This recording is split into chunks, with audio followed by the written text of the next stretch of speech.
Considering home security? Consider this. For 140 years, ADT has helped stop more crime than any other home security company. The yard sign isn't just a sign, it's a line in the sand. It's no wonder 5 times more people choose ADT to protect their homes. Visit ADT.com to learn more. For license information and terms and conditions, visit ADT.com. Trying to get you going for your Friday. Getting ready to have a good time on the weekend, sports and otherwise, with everything that's going on, including the big premiere of The Last Jedi. Yes. Glad you're with us. Trey Wingo, Mike Golic on Golic and Wingo on ESPN Radio and ESPN2. Presented by Progressive Insurance. All phone guests join us, the Shell Pennzoil Performance Line. And we had Dr. J on last hour. I got to say, look, there's tons of NBA players, and everybody has their favorites, and they're all great. But I'm not sure anybody had more swag than that guy. I mean, just fantastic. The hair, the whole deal, man. He was, and so much, and like I said, and forgetting the great basketball player, he's a great athlete, yeah, as well, and what he was able to do and how he was able to do it. Just a good guy to talk to. I saw them all. He and Lisa Leslie and Kevin Garnett all with the TNT group last night. Right. They were all out there hanging out. It was very cool to see. But he's about as cool as can be. Just a smooth operator, man. Look, Big fan. everybody has their favorite team. Yeah. I'm not sure I had a favorite team in the NBA I've ever enjoyed more than those 80s Sixers. Yeah. When you had Dr. J, eventually Mo Cheeks was there. You had Caldwell Jones, Bobby Jones, Mark Ivoroni. Mark Ivoroni, unreal. And he's got to be happy with what he's seeing now. Oh, absolutely. I mean, without question of what's going on with the 76ers team of today with Simmons and Embiid. It's a lot of fun to watch. Good, a lot of young talent. We just talked a lot about the Lakers, and we'll get into that a little more, losing to the Cavaliers, but the young and how good they are for how good it looks like they're going to be. Is real. I think is a team of the future in the next couple of years. Yeah, and then you had Andrew Toney that came on there and had the issues with his feet, but boy could he shoot. And eventually the bread truck, Charles Barkley was there. I mean they were just and Moses Malone, faux. They were just a fun team to watch. And that's our Straight Talk, and our conversation was Straight Talk Wireless, nationwide coverage on America's largest and most dependable 4G LTE networks. But we've been hitting some things on the Twitter, and it's been pretty good. Yeah, we have. By the way, I just called it the Twitter. That's like you saying the social media. Way to go. We're just a couple of old guys. We're a couple of old dudes here just working on the Twitter and the social media. We lost my son after the first hour, so the hipness is now Went gone straight down from this show. With the Star Wars Last Jedi out last night, that was episode 8. I believe 18, I think it was. 8. 18. just feels like it will be 18 eventually. And so we've been asking, when is the last time you went to a premiere after like college? When you were like considered an adult, actually went to the premiere that first weekend of a movie. And also we're asking because the tickets have been on sale for this first show for a while, and people waited like overnight for them. So what would you wait all night for to get tickets for?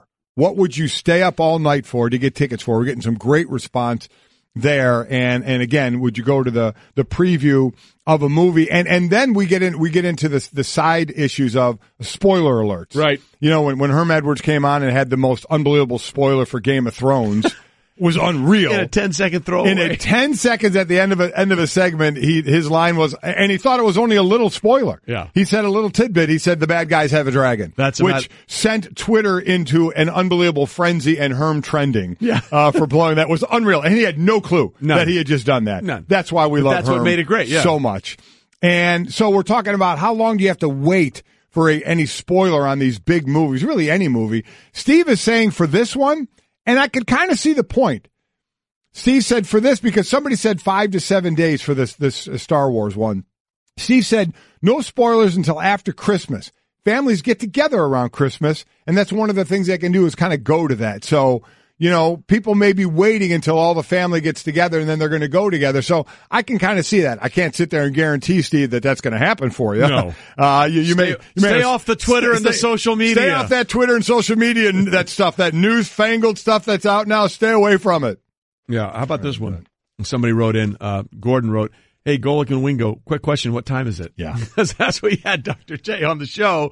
I think he was talking to his wife about what time they needed to go get on the plane, but he said on the air, what time is it? So I told him 6:51 and 26 seconds. You told him what time Dr. J asked me a question. I want to give him a good answer. You're going to answer it is what you're going to do. I'm absolutely going to answer exactly right. By the way, I think it's somewhat fitting we had Dr. J on the show today. Again, part of our All Access leading up to the Sixers game tonight in Philadelphia against the Oklahoma City Thunder, because On this day in sports, December 15th, 1891, you know what happened? What happened?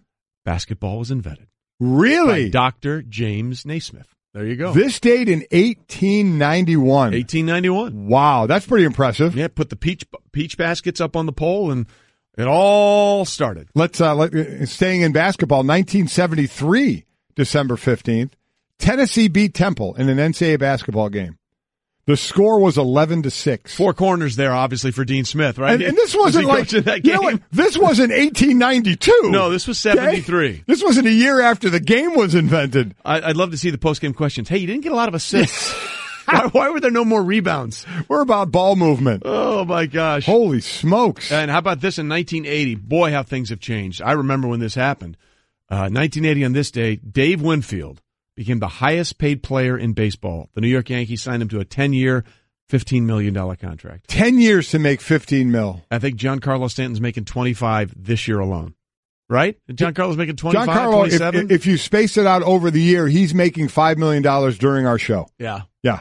Well, that's more than we're making during the show. Yes, it is. That's amazing. Good for him. And then in 1997, December 15th, San Francisco 49ers, they retired Joe Montana's jersey, number 16. That's, you know, and how about this? In 82, Bill Parcells became the 12th head coach of the New York Giants. Yeah. And you know why he got the nickname the Tuna? His nickname was Tuna? Right. Because his line, when he was a linebackers coach, remember Starkist Tuna? Oh, yeah. Charlie the Tuna? Yes. Where he's always it all the time. Yeah. And the line, they were trying to pull things over on him. He's like, I'm not Charlie the Tuna. I understand what's going on here. That was his line. They have NFL films. By the way, the great thing about NFL films and the Sable family is that they were able to just go wherever they wanted, Absolutely. Put mics on everywhere. Yeah. You want to talk about being behind the curtain? That was it. Which makes perfect sense in our Philly All Access because they're right outside Philadelphia and they're from the Philadelphia area where they set up their shop. But they would get all this stuff, you know, and they had him mic'd up when he said, I'm not that Charlie the Tuna. You can't pull this one over on me. So that's how Bill Parcells got the nickname Tuna. I did not know that. There you go. If the more I can do, the more they let me stay, which is a good thing. All right, we got a lot to get to. You want to do a little 5-point stance? Let's do it. This is 5-Point Stance on Golic and Wingo. All right, we start the 5-point stance with, well, it's the game, maybe of the year in the regular season, because I think once the schedule came out, all eyes sort of pointed to this one if both teams could hold up their end of the bargain, and they have. Steelers hosting the Patriots in a matchup that will likely decide who the home field advantage will go to in the AFC. Now, Jacksonville's still involved here, but Tom Brady, 10-2 in his career against the Steelers, including playoffs, hasn't thrown an interception against them since 2005. That's really amazing. You know, you look at this game and we're starting to talk about, are the New England Patriots trending the wrong way? You know, after the loss to the Miami Dolphins. Again, they only have 3 losses on the year. But when the expectation is so high and Tom Brady has been below Tom Brady for the last couple of weeks, I guess that's the way to put it. You know, you start to wonder, do I think it's the age thing coming to roost now? No, I do not. I do think, you know, injuries have something to do with it. Players shifting in different positions has something to do with it. But the reason why you don't always say, well, that's it, because they've been able to overcome that before. You know, we hear a lot about Gronk out. Well, they won a Super Bowl without Gronk. But Gronk being out, you know, coupled with if Gronk's out, is Edelman not there? You lose Marcus Cannon, who had an excellent year at right tackle last year, is on IR, so he's not there. There's little pieces that add up to a bigger pie of why some things are going wrong. So just when you say something like that, wait for the 400-yard passing game for Tom Brady this week. But I just think, man, the way this offense is going for Pittsburgh right now, that line is playing extremely well. That defense is getting pressure on a quarterback. The back end does worry me a little bit, but just when you start to count out the New England Patriots, they come up with a big win. Absolutely. They haven't lost back-to-back games since the end of the 2015 season. It's just not something they do. But this is the 3rd straight road game they'll be on. And some of our great statisticians here at ESPN came up with something. You know, he's been on the injury report with that Achilles for the last few weeks. And the last 3 games, his numbers are well below what they were before he had that injury. 239 yards passing as opposed to 314 the first 10 games. 52% total QBR as opposed to 72.6. 62% complete as opposed to 69%. So look, It's just something to keep an eye on. That's all we're saying. Just something to keep an eye on. Now, he hasn't missed practice this week, so he's feeling a little better. Along those lines, the last couple of weeks, he's missed at least one practice a week. This week, he's not missed any, so we'll see. And obviously, having Gronk back will help on the 0 for 11 on third down. Yes, I would say so. In the Monday night game. We continue our 5-point stance. It is Nick Foles' time in Philadelphia. Takes over as the Eagles starting quarterback after Carson Wentz tore his ACL and is done for the year. Foles is actually the last Eagles quarterback to start a playoff game. It was a 2013 loss against the Saints. This was under the Chip Kelly regime. Yeah, and so they're at New York playing the Giants. I think that this game, next couple of games, could be good games for Foles to kind of get his feet under. Listen, he's been a starter in the league. It's not like this is going to be some wide-eyed youngster going in and playing. You know, he has experience, and he has experience with Doug Peterson, by the way, as well. So I don't see, as I said, I don't see the biggest difference I will see is him running the ball with the read options. You know, there's no threat of him pulling the ball and running. So to me, almost a waste my time having that motion because to me, I'm not falling for it. If I'm on the defensive side, you're going to have to prove to me that that's actually going to be an option, let alone doing it. So we'll see. But that guy standing in the pocket and throwing the ball, now he's has command of the number one offense the entire week, part of the game plan as well. So I really still think this team is going to move along pretty well. Maybe not with some of the spectacular plays that Carson Wentz can do because of his movement, but I see them getting through this game, and I see them still moving on pretty well. Look, a lot of people were pointing to some of the throws when he came in off the bench against the Rams that were either behind or not perfect. They were, right. But that's coming in cold. That's exactly there's like a pitcher coming out of the pen or whatever gets a ton of warm-up pitches. Yep. You really don't get that in football. Somebody's down, quick, start throwing. Wait, he's hurt. You basically make a guy, a lot of times, I'm not saying in this one in particular, but a lot of times when somebody is hurt, a quarterback like that, and they try and run off the field, they'll run on the field and tell them, lay down. Yeah. Not for the fact that we want to make sure you're all right. We want to make sure the backup can get some throws. Correct. So we can look at you for a while on the field while the backup's throwing and trying to get as warm as quick as he can on the sideline before coming in. I completely agree. Yeah, there's really no other situation like that in major sports where you have to run in and suddenly, you're good to go. Yeah. You know, by the way, an Eagles win gives them a 12-2 or better start for the second time in team history, and the first time since 2004 when they advanced to the Super Bowl and lost to the Patriots in Super Bowl 39, 24-21. Golic and Wingo on ESPN Radio and ESPN. We're looking ahead to Week 15 of the NFL, and our 5-point stance is brought to you by Geico. 15 minutes could save you 15% or more on car insurance. Visit us at geico.com or call 1-800-947-AUTO. Moving on in our 5-point stance. Aaron Rodgers making his return from that broken right collarbone, hasn't played since Week 6. According to ESPN's Football Power Index, or FPI, the Packers' chances increase from 6 to 9% with Rodgers under center. Not giving them a lot of chances, are we? No, we're not. And I think that's way off, by the way. You give them more than that? Well, here's why, and we'll get into the rest. Look, they're playing the Panthers this weekend. Yes. If they lose to the Panthers, it's done. They're done. But I think I think there's a reasonable chance that they can beat the Carolina Panthers, correct? Would you give them a reasonable chance? I am picking the Panthers in this game. Yeah. I think they will win. But yes, I would give them a reasonable chance. You would not be shocked. Would not come in on Monday saying, "Oh my God, it was the greatest upset of all time." How did that happen? Right. Okay, so that's a possibility, and that would drop Carolina to 5 losses. They also have to play Atlanta the final week of the season, and that might be for everything in terms of the division or a wild card.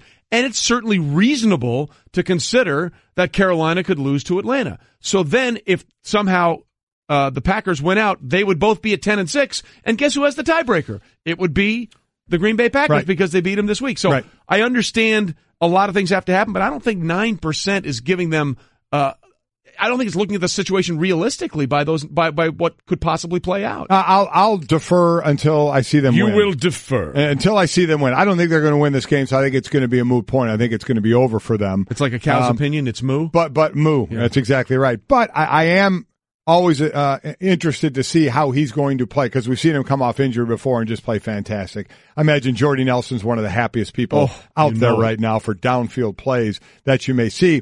But they're playing a team in Carolina who as I talked about yesterday when we had Ron Rivera on, man, it's about how you're playing late, how you're finishing up. And they're playing well now. Cam is doing Cam things. That defense, they're healthy on defense, and they are getting pressure on the quarterback. So I absolutely favor Carolina in this one. Well, we had Thomas Davis on NFL Live, and he said, we're going to find out how healthy he is. I'm really not sure how you test the I get, because I'm with them. I'm one of those, and people would tweet at me and say they're disgusted. And when I said, I see an old lineman with a wrapped elbow, I'm hitting that wrapped elbow. Correct. You see anybody that has any kind of weakness, you're going to exploit it.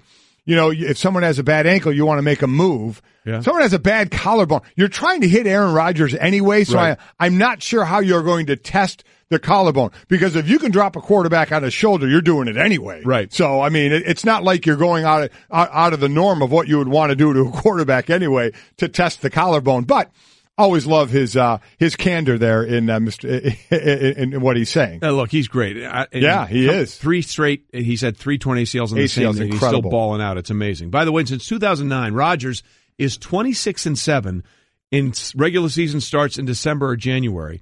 That's second best, only to Peyton Manning, who had a 19-5 mark in that time frame with a minimum of 15 of those games. And by the way, the last time he came off a layoff with a collarbone, it was the end of the 2013 season, week 17. He did well. 25 of 39, 319 yards, 2 touchdowns, 2 picks in a game in Chicago, including a 48-yard touchdown strike to Randall Cobb to win the game and win the division in the process. Rolling on our 5-point stance. How rare are these turnarounds for the Chiefs and Chargers, who are tied at 7-6 for first place in the AFC West, and they meet Saturday night in Kansas City? According to the Elias Sports Bureau, the Chargers are just the 7th team in NFL history to climb above 500 at any point in the season after an 0-4 start. And the first since the 2006 Titans. I'm amazed at how these teams are going. The Chiefs were coming off a 4-game losing streak. They had lost 6 of their last 7. Then they won this one against Oakland, throw a win in Denver in there October 30th as well. They have looked bad. From the quarterback and Alex Smith, who that MVP candidate early on when the ball was going down the field, Kareem Hunt running the ball a lot. Not so much anymore. No, not so much anymore, but you certainly see the talent. They give him the ball more, Kareem Hunt the ball more. Travis Kelce, we think, is right there with Gronk as far as, tight ends that are going to give you, as a couple of the best tight ends in the game. Defense is a little suspect, no doubt about that. So I have really been amazed at this one. So they're home. This is that Saturday night game, but the Chargers playing really well. I mean, do you bet against the Chargers at this point? Hard not with the way they're playing at this point. It's and what Phillip Rivers is doing. This is a tough one though. Kansas City, tough place to play.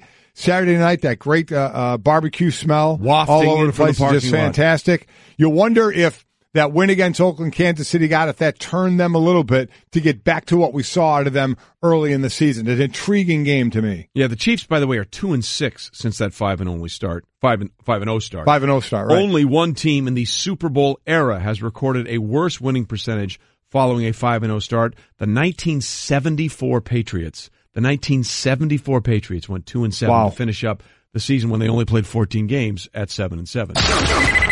Then there's the Rams. The Rams currently have a 53% chance to win the NFC West, according to FBI.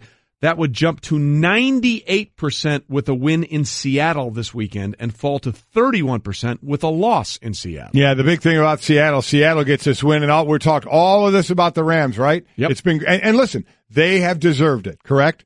But they lose to Seattle, and Seattle now is your division leader. Yeah. They have the same record, but Seattle will have swept them. Seattle has already beat them in Los Angeles. So now again, this one is in Seattle. Certainly the Rams would still be in a position for the wild card. No doubt about that. But we've been talking about what a great story it is. The injuries to Seattle, especially in that secondary. This game being in Seattle, though Seattle is kind of like New England early on struggled at home. Seattle as well. But you wonder if Seattle, because Seattle has been there. Seattle knows how to win at the end of the season, knows how to win in the playoffs. So you wonder how much that helps them in a big game like this in the middle of December, coming to the end of the season when the bright lights are really going to be on. A lot of people are going to ask, hey, Rams, you ready for this? Right. Are you ready for the pressure of this situation? Well, that's the interesting case with the Rams, okay? They lost week 2 against Washington, fine, whatever.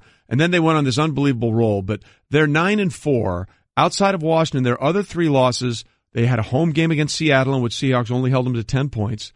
They lost at Minnesota, cream of the NFC, cream of the crop of the NFC, and they also lost a home game to Philadelphia, obviously a very good team. They have a win against the Saints, which was a very good win for them. Yes, it was. But you almost wonder with this team when they beat the Cardinals. And the Jaguars was a good win for them. They went down to Jacksonville and won. That's a good win for them. Yes, it is. That's a quality win. But against the top teams in the NFC, they beat the Saints, they lost to the Vikings, they lost to the Seahawks, and they lost to the Eagles. So how much is this them running up on a lot of lesser opponents and getting one or two quality wins? And how much is it, hey, they're good, but maybe they're not as good as these other teams? Are they ready for this level? Correct. And now you're going to Seattle and the noise that's going to be out there. So count the illegal procedures. Yep. Let's see what the fans do because it usually works out there. So let's see if it gets them a little late off the ball on some plays, a couple of 5-yard penalties, and all of a sudden dealing, with that situation of being on their heels a little bit. Keep in mind a couple of things here. The Seahawks are 10-0 since 2012 against teams entering at least 5 games above 100 in Seattle. The Rams are obviously 9-4. And for whatever reason, Pete Carroll has the secret sauce when it comes to young quarterbacks. In his tenure in Seattle, Pete Carroll as the head coach is 14-1. 14-1 in Seattle against first or second year quarterbacks. Now, part of that is what you're talking about, right, which is the noise and dealing with that. And the other part of it is the things that they can draw up on defense. But that defense is really banged up right now. Cliff Avrill's out. You have really most of the Legion of Boom is out outside of Earl Thomas. Yeah. You got Richard Sherman and Cam Chancellor out. So it'll be interesting to see, how Sean McVay, who is a brilliant play caller, and a brilliant head coach, dials up things against that noise and how he's going to manage Jared Goff to put him in quality situations. The best way to deal with the noise, put yourself in a position where you can run the ball. Hand the ball off the tug early. Then you're in good shape. The only issue there is that's the one thing Seattle can still do is stop the run. Stop the run pretty well. That's what we saw them do okay against Philadelphia and obviously pretty decently against Jacksonville, even though that game was a loss for them. Hey everyone, Mike Golic here. Support for Mike and Mike podcast comes from our friends at Rocket Mortgage by Quicken Loans. Chances are you're confident when it comes to your work, your hobbies, your life. Rocket Mortgage gives you that same level of confidence when it comes to buying a home or refinancing your existing home loan. With Rocket Mortgage, you can apply simply and understand fully so you can mortgage confidently. To get started, go to rocketmortgage.com/Mikes. Equal housing lender, licensed in all 50 states, NMLSconsumeraccess.org number 3030. I just saved hundreds of dollars by switching to Geico. I'm so happy, I feel like I can fly. Disclaimer, you will not be able to fly by switching to Geico. This is against the laws of physics and nature. If you find yourself flying, please seek professional and or medical help immediately. In the unlikely event you find yourself flying, you might be a superhero, or a pigeon, or a superhero named Pidgewoman, who was bitten by a radioactive pigeon. If you are indeed Pidgewoman, Geico retains all licensing publishing rights in the event Pidgewoman the movie becomes a top-grossing Hollywood blockbuster. Geico. 15 minutes could save you 15% or more. Little Darius Rucker helping us through a Friday morning here on Golic and Wingo on ESPN Radio and ESPN2. It's always good to listen to him knowing that we're going to take his $20. Yep, he's in our DraftKings pool, and well, he's terrible. Yeah, he's. You know what we like to call him? A donator. He's a contributor. We're going to have to give him a chance. We'll get him a ribbon, a medal of participation. Later on, we'll finish that out for him. Wow. We are presented by Progressive Insurance. All phone guests on the Shell Pennzoil Performance Line. By the way, we're not doing much better than he is. No, I know that's true. There's 11 people. 11 people. My son's wife, Jake's wife, Jenny, is winning. Yeah, so just so you know, winning this thing. The last 3 people, if you 1, 2, 3, you finish in the money. The last 3 people to finish in the money were you, me, and Darius. Yeah. For the entire season. So it's not been good. It's great that but we're ahead of him. We're ahead of him. Yeah. It's like if there's a lion running, you don't have to be the fastest. You just don't have to be the slowest. Right. Just be faster than that guy. Faster than that guy. And right now, we are. Darius would be eaten by the lion. Just so you know. So Darius, we appreciate that. Yeah. Thanks very much. Somehow he's making up for it just fine though. I think he's doing okay in his chosen career. Yeah, a little better. This is supposed to be our strong suit. Not a good look for us. Well, as we said, the Lakers played the Cavs last night in Cleveland. First meeting between Lonzo Ball and LeBron James in the NBA. LeBron's team got the better of it, and LeBron played very well. But Lonzo Ball was asked about that secret conversation with LeBron after the game where they sort of had their pennies or jerseys up over their mouths. I noticed LeBron grabbed you after the game on the court. What did he say to you? He didn't tell me anything. Just said good game and kind of slapped hands, that's it? Nothing. Did you make any kind of recruiting pitch to LeBron going to be free agent this year? The game changer yourself? I didn't say nothing. Wouldn't it have been great if he'd said, yeah, we talked about he's going to come here next year. We're going to buy a house together. We're going to move We're going to live in the same neighborhood. Live in the same place. Yeah. You know, I'm going to babysit his kids when he's not around. I mean, for anybody to think that they even discussed that LeBron, as guarded as he is or as calculated as he is with some of his moves, in a conversation with Lonzo Ball would talk about, hey, see you next year in L.A. is just, to me, in my opinion, ridiculous. All right, so what do you think they did talk about? I would imagine there would be some advice from LeBron, about, starting out that young, how he's doing and dealing with all he's dealing with, as far as the other, with his father. And I'm sure he wasn't disparaging his father or anything, but just, hey, how you're dealing with everything and stay the course and this and that. I don't know. I would think it's more along the lines of that. Because remember, this is a guy who said, I grew up idolizing LeBron James. Right. So I think it was, I would imagine it was more LeBron giving out some advice to Lonzo or words of encouragement to Lonzo going forward. Lonzo, he had himself a good game. He was close to a triple-double, 13 points, 11 assists, and 8 rebounds. What was he in on this shooting one. last night? Do we have the shooting, he was 5 of 11. That's good for him. Yeah, I mean, you watched him at times turn down shots. He passes the ball incredibly well. He sees the floor so well, and he always was able to do that, and he gives out great passes, but at times he has the shot. So you wonder, is it because he just loves to pass and he does it so well? Or I would imagine there's a little of it he lacks a little bit of confidence in his shot. I don't think that's good. I think a lot of people feel that way because the shot isn't that great right now, and it's something he will obviously work on. But he dishes the ball well. I mean, so you love playing with the guy. Just run, and it's like that quarterback that dishes the ball everywhere. You run the good route, and he's going to throw you the ball. So you run and put yourself in position. Lonzo Ball is going to find you, even at the expense at times of taking his own shot. Yeah, well, look, I think the thing LeBron said about him afterwards, which was very interesting, he's all about the team. He is. He's about making the team better. Well, you look at the two of the top or rookies from that standpoint is he and Ben Simmons. Is Lonzo Ball and Ben Simmons are the only rookies with triple-doubles this year. Ben Simmons the same way. When we had Charles Barkley on and that question was out there all week, would you take Porzingis or Ben Simmons? Listen, you take both. Right. But if you had to choose one, Barkley said he'd probably go with Porzingis right now because Ben, while rebounds and dishes well, needs to work on his shot. Well, it's the same thing as Lonzo Ball. Both these guys have that court vision down, the athleticism down, to find your teammate, get rebounds, but their shot right now is just not where it wants to be. And then they're still both very young. Well, it's interesting, too, because, that's the one criticism of LeBron sometimes. Why aren't you taking the shot? Why aren't you the one taking the shot? It said he passes up, and sometimes the guy is an open shot, like Kyle Korver. I can't remember, it was the last NBA Finals or the one before, where, that's why Kyle Korver's on the team. Yeah. To make that shot like that, so LeBron set him up perfectly, didn't make the shot. So it's interesting that they have sort of that same thing going forward. So if the conversation with the jerseys covering their mouths wasn't enough, try to read these tea leaves from LeBron talking about Lonzo after the game. I don't see the reaction because I don't get involved in it. I don't do it to get a reaction. I do it because, he's said over and over since he was growing up and who he modeled his game after and who was his favorite player, and it was me, and I was humbled by that. So me wishing him a happy birthday was kind of the salute back to him. I see all the, the stupid noise that happens, and, I can't buy a place in L.A. I can't live in L.A. It's funny noise, and but I don't get involved in it because when I post things, I don't look at comments. I'm so far removed of the white noise and the noise that doesn't matter. It doesn't matter to me.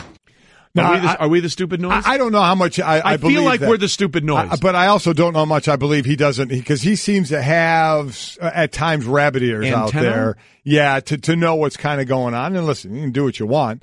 At that point, sometimes you wonder, why would you care? Yeah. Most stars love to give you the impression that they don't care. And then we find out, they have burner phones doing different accounts. Kevin Durant. And you're sitting there like, why do you care so much? Yeah. You're on the top of the world, man. Why do you care? But people have their emotions, their feelings, whatever. Some things get to them. So I've never believed that the people that said, I don't listen, I don't watch, I don't hear, I don't know. I think to a point they all do of what people are saying about them. And that doesn't mean that they're not calculated in their ways back. I've never seen two more non-human things of Arthur and of Kermit the Frog, meaning two things that are used by athletes, to send just sipping tea over here. Yeah, just exactly to send different messages. It's hilarious, but I never saw this. Forgetting the move to L.A. to win, the move because of other things, off the court things, I just find ridiculous. You were way past the day and age of having to live in the city that you want to do something great in. I mean, I think that's crazy. You can buy a house and be there as much as he wants in the off season. It's not like he's shooting movies during the season. This guy wants to go down as the greatest basketball player ever. So in my eyes, do we think that's possible at this point? Do we really think that's possible? Doesn't matter. Does he think it's possible? Yeah, because, look, whether it's right or wrong, you're going to be judged by championships. And the bottom line is he needs a couple of more. Correct. To even be, in a lot of people's eyes, to be in the conversation. Yeah. So I don't think he cares where my house is, whether I want to, make movies or be in movies. While he's playing basketball, to me, he wants to be the greatest player that ever played. So he needs to be in the position to win the rings and win championships. And I still think it's in the East where he can get to the finals. Because now you go to the West, you go to L.A., now you got to beat Houston, San Antonio, Golden State, all those teams just to get to the finals to get a win. And I think he makes the road harder by going there, even though the thought of that young, long team with the Lakers, with him on it and possibly Paul George on it, of what they may be able to do, I still think the road is easier to get there from the East. Get there, but can you finish it? Because what has he been in, 7 straight finals, 8 straight finals? Yeah, he's going for 8. It's crazy. He's going for 8. Yeah, it is crazy. And right now with Golden State, listen, if they're even close to being all the way healthy, they're going to be favored until they get to the point where they're losing players to other teams. And they just did a great job this past offseason keeping some of those ancillary pieces. No question about it. So obviously what's going on with LeBron will always be a hot topic of conversation. But we're 10 days away from the big day, from Santa's big visit. Yes, we are. Which means movies are coming out. Yes, they are. And there's a very big movie that people care very passionately about. Passionately. Star Wars: The Last Jedi is out now. And when we come back, we sent our intrepid reporter, Jerry, to the Star Wars premiere. Some interesting things from him. Oh, boy. Plus, we'll play Would You Rather. Rolling on Golic and Wingo. Glad you're here with us. Lots of sports to get to this weekend, but also there's a big movie premiere out. Yes, there is. Star Wars: The Last Jedi. The Last Jedi. By the until way, the next one. Yeah, don't get confused. This isn't the last Star Wars movie. No, and it probably won't be The Last Jedi. No, but it's probably just won't the be. setup for this movie. There you go. To make you think it's the last one, and we're going to have a few more. That's a separate issue entirely. But anyway, people are very excited. Yes, I do remember when the first Star Wars came out. Oh, my gosh. Freaking great, right? Absolutely. Now, I'm not as freakish as Ray Netchie running the show here is like a sicko with this. Yeah. I think he has Star Trooper shoes. Or he's a fan. Okay. A fan is another way to put it. A fan addict. With an opinion. A fanatic. Yes. Which is short for, your fan is short for that. But I do love him. No doubt about it. Okay. So, we have a roving reporter. Yes, we do. His name is Jerry. Does he love his job? Nah. But he's the one that does all the bits for us. So he does all these things. Yeah. But we put him out in these incredibly awkward positions. Right. So we sent him out to talk to people about the Star Wars Last Jedi premiere. What's up, guys? It's Jerry live from the Buckland Hills Movie Theater in Manchester, Connecticut. Opening night, Star Wars: The Last Jedi. We're going to do a little investigative reporting and see how much overlap there is between Star Wars and sports. Let's go ask some people some questions. Hey, hi there. What's your prediction for the Eagles without Carson Wentz? Premonitions? These visions you have. No, I said predictions. Yourself you speak of? Or someone you know? Close to you? Well, I mean, I don't know him, but I definitely feel bad for the guy. That hit was scary. Attachment leads to jealousy. Train yourself to let go of everything you fear to lose. Well, it's not like he's gone forever. The boy you trained, gone he is, consumed by Darth Vader. Okay, guys, I'll check back in later. Okay, so that was Jerry. Does a great job with those things. Oh, my gosh. So we've asked a lot of stuff about this from what would you wait overnight for tickets to buy? What event? What's the last premiere you went to? I like this one. Clayton said, my dad and I have been to every Bond movie on opening night since the 90s. That's pretty cool to share that with your dad. Very cool. I love neat. Bond. Those are very good movies. Yeah. And another one, Jason said, if we were to re-release or remake the original Major League baseball movie, I would pay double and camp outside. One of the best baseball movies ever. All right. I liked it. Good job. All right, so are we really doing this now? This other thing? Try Trey? Yeah, you want to? Yes. All right. Whatever. It's time to try Trey. Wow, what an opening that was. Tremendous. But you know the good thing about it, after that opening, we don't have to go far to go past it. Correct. You know what I mean? The bar is set pretty low just so we can limp over it. Get to know Trey a little bit. You know, I've been doing this show with Greeny for 18 years, so now you and I are working on our first month together. Now, you and I have known one another, but... For about 20 years. Yeah, exactly right. But the people in this time slot, in this 6 to 10 in the morning, don't know you as well. So probably a good thing. Probably is. So we want to find out some things about you by some choices that you would make. Okay. Okay? So some would you rathers. Trey, would you rather be famous when you are alive and forgotten when you die, or unknown when you are alive but famous after you die? Well, the only way I can honestly answer that is Bill Murray was once asked by Katie Couric, what's it like to be rich and famous? And his answer was, just be rich. So how are you answering this? I don't know. This was easy to me. What? I'd rather be famous when I'm alive, because after I'm dead, I have no idea I'm famous anymore. I could be more famous after I'm dead. I'm not getting anything out of that. I don't know about that. Yeah. Let me be famous while I'm alive. I don't care about any of it. Oh, I'm dead inside. Really? You are dead inside. I'm dead inside. Right. What else you got? Would you rather be alone for the rest of your life or always be surrounded by annoying people? Well... Let me put it this way. I'll go play golf by myself. Yes. And people like, hey, man, don't you want me to find you a game? I'm like, no, I'm about to spend a few hours with the best person I know. So I'm okay. I'm okay being alone. So we found, in the first two questions, we found out you like being alone and you're dead inside. Pretty much. Well, I think you're impressing a lot of people. I hope so. Here's another. Would you rather be transported permanently 100 years into the future or 100 years into the past? Now, see, that's fascinating. Yes, it is. The unknown can be awesome or freaking scary. Yes. Right? Yes. So, but the idea of going back 100 years and maybe trying to correct something that you know and maybe make things better down the road, I think I would have to go back, because going forward I don't know what I'm getting into. Right. And I have no idea how...